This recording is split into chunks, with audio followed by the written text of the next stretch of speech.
Harður botn á grunnsævi, hér mikið líf, þörungar og botndýr. Á malar- og hnullungabotninum vex þang og þari, hvortveggja stórir brúnþörungar, þangið kvíslgreindara en þarinn með vel aðgreindan stilk og stórt blað efst. Hér botnin fínni, talsverður sandur innan hnullunga og möl, kræklingur ráðandi á botninum, ígulker innanum. En nú við komin yfir á mjúkan botn með leðju eða sandi. Við fyrstu sýn virðist ekki vera mikið annað líf en krossfiskarnir.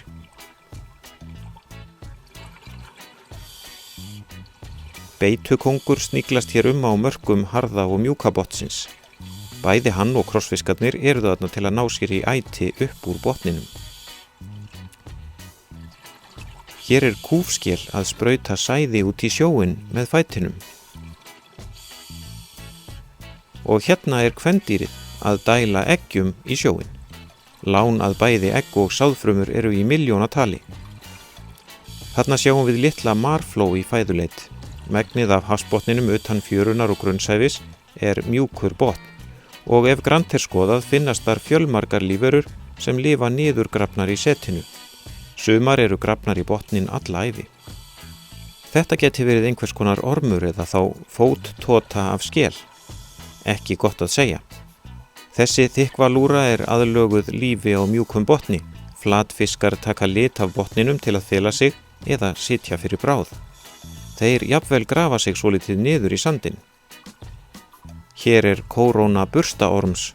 Hann sjálfur öruggur ofan í botninum en sendir kórónuna upp til að sía smásæjar fæðuagnir úr sjónum. Og þá komum við aftur á mjúkan botn með krossfiskum. Sjáum á mikinn fjölda burstaormaröra sem standa upp úr sandinum. Hér greinilega mikið líf undir. Flatfiskarnir kunna vel við sig í þessu umhverfi. Hér sandkoli við hliðina á sandmaðkshrauk.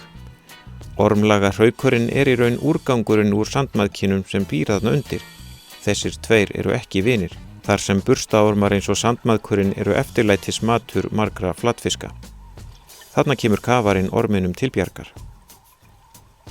Margir kolar svífa rétt yfir botninum. Hér við land finnast 13 tegundir flatfiska og sumar þeirra verðmætir nytjafiskar eins og lúða, skarkoli eða rauðspretta og þykkvalúra. Skötur kunna líka vel við sig við þessar aðstæður þótt ekki séu þær eiginlegir flatfiskar. Nú vitum við að það líf á mjúkum botni. Það sést illa enda að mestu ofan í botninum.